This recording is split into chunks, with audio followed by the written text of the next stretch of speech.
Merci,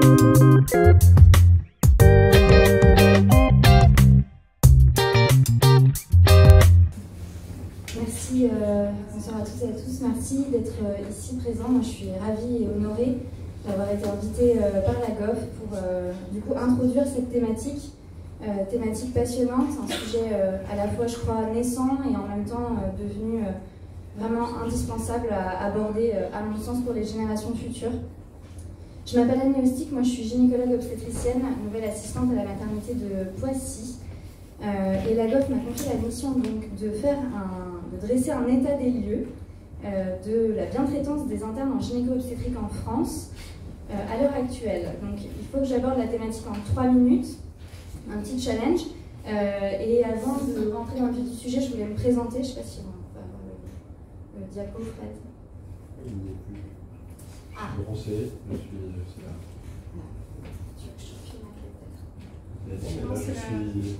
Tu l'avais mis dessus, c'est bon? Oui, oui, il était tout à l'heure. Souvent en fonction de l'élégation. C'est la prise. Ça marche bien.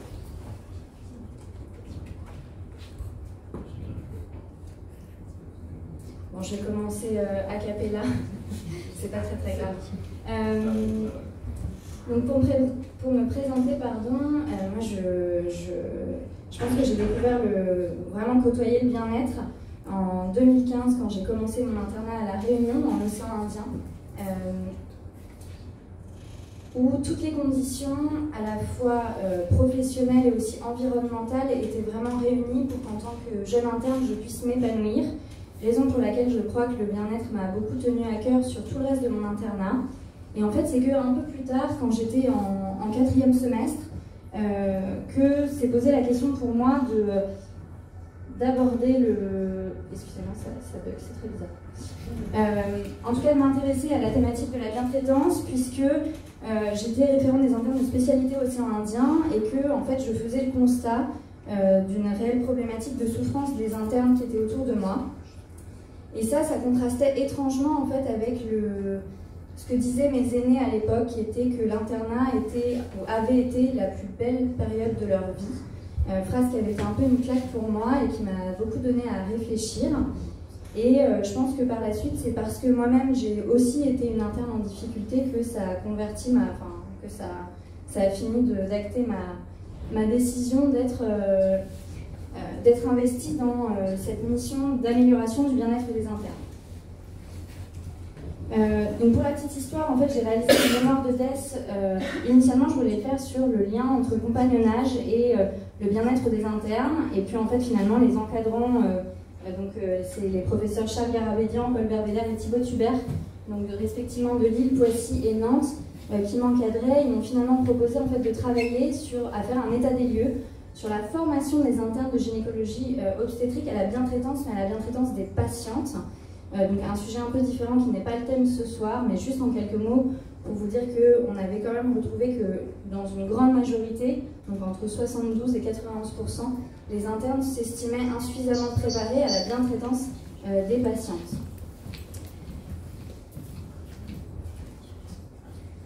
Et c'est un peu comme ça en fait que je me suis retrouvée à être intégrée à ce qu'on a appelé la Commission nationale du bien-être des internes et à être intégrée à l'AGOF, que je remercie sincèrement donc pour son invitation d'une part ce soir, mais aussi surtout pour tout ce qu'elle fait pour aller dans le sens du bien-être des internes et de l'amélioration de cette question. Donc pour maintenant rentrer dans le vif du sujet, la bientraitance, on pourrait se poser la question si c'est une tendance ou une nécessité, parce que c'est vrai qu'on en entend beaucoup parler, mais moi je pense que c'est effectivement quelque chose qui devient une question importante à aborder pour des raisons concrètes qu'on va voir juste après.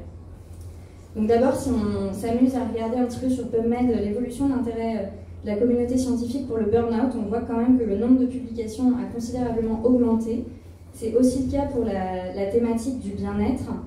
Et en fait, la raison de ça, je pense qu'on peut le trouver dans les quelques lignes qui sont extraites du rapport 2022 de la commission démographique de la SEGO et du SENGOF, qui dit que le nombre de professionnels de santé en arrêt de travail ou se suicidant ne cesse d'augmenter chaque année du fait du syndrome d'épuisement professionnel, et par ailleurs que le suicide est la seule cause de décès qui soit plus élevée chez les médecins que chez les non-médecins, avec donc pour les hommes médecins un risque accru de 40% de décès par suicide et pour les femmes médecins un risque multiplié par plus de 2, ce qui est considérable.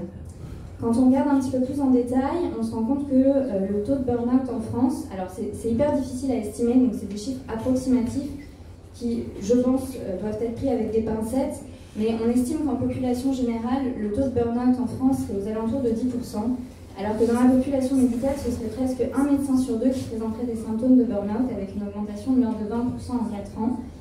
Et quand on s'intéresse aux seniors de gynécologie obstétrique, ce serait 50 à 75% d'entre eux qui seraient victimes de burn-out en France.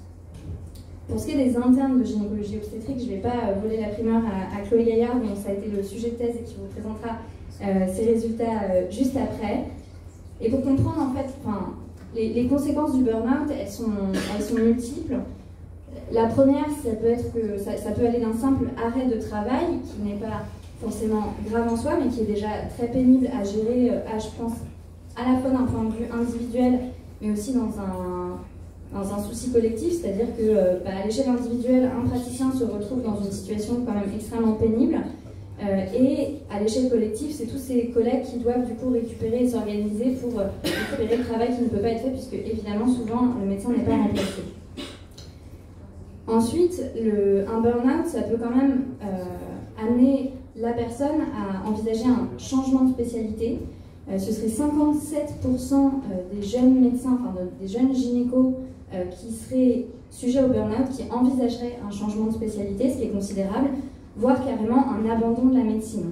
Et ça, c'est une problématique sur laquelle il faut vraiment se pencher, puisque l'un des facteurs de risque de burn-out, c'est la raréfaction des équipes, c'est les tensions démographiques dans les équipes, enfin les tensions démographiques sur le territoire, et le fait que en fait, les équipes, elles sont, moins il y a de personnel, moins elles ont envie d'intégrer des équipes, parce que plus les conditions de travail sont compliquées.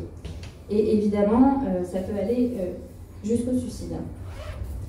Dans la réalité, dans la spécialité, donc sur des chiffres qui datent de 2017-2018, j'en ai pas trouvé d'autres, c'est qu'il y aurait un taux d'arrêt définitif de la spécialité de 0,8%, ce qui est un peu moins si on compare à la moyenne de toutes les spécialités confondues, qui est de 2,4%.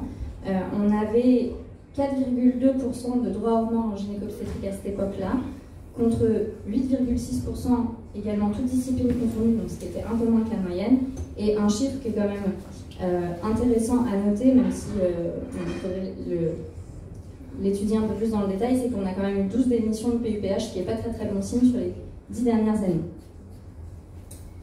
Donc, c'est important d'envisager des solutions pour essayer de limiter ce burn-out, et la bientraitance en fait partie, puisque dans les facteurs de risque identifiés, il y a les facteurs de risque interindividuels, donc tout ce qui va tourner autour de l'humain. On sait tous qu'on a des conditions de travail très compliquées, mais en fait souvent c'est l'humain qui va nous sauver, qui va nous retenir dans nos équipes et qui va nous continuer de nous donner un petit peu la foi.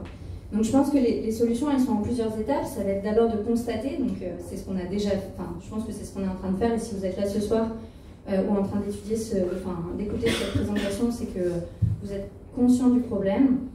Ensuite, il faut étudier, donc ça c'est ce qui est en train d'être fait, notamment par l'étude de Chloé que Chloé va vous présenter juste après. Et ensuite, c'est de communiquer, donc c'est aussi ce qu'on fait ce soir, et c'est très important de commencer par là. Il faut identifier les facteurs de risque, mais ça a déjà été fait, donc je vous invite à lire le rapport 2022 de la commission démographie, c'est vraiment assez intéressant. Et enfin, c'est d'élaborer des plans de prévention et puis les mettre en pratique. Donc ça, c'est ce on est là pour faire ça ce soir. Donc moi, j'avais, voilà, pour mission d'introduire le débat, je donne aucune réponse, on est là pour en discuter. Et juste un petit mot parce que je crois que c'est quelque chose qui n'est pas abordé dans les thématiques de ce soir. Je répète cette petite citation qui dit que charité bien ordonnée commence par soi-même. Donc quand on veut penser au bien-être, à la bientraitance, à l'échelle collective, je pense qu'il faut d'abord penser à soi, et c'est important de se le rappeler, surtout quand on est soignant et qu'on a souvent tendance à d'abord penser aux autres. Voilà, je vous remercie pour votre attention.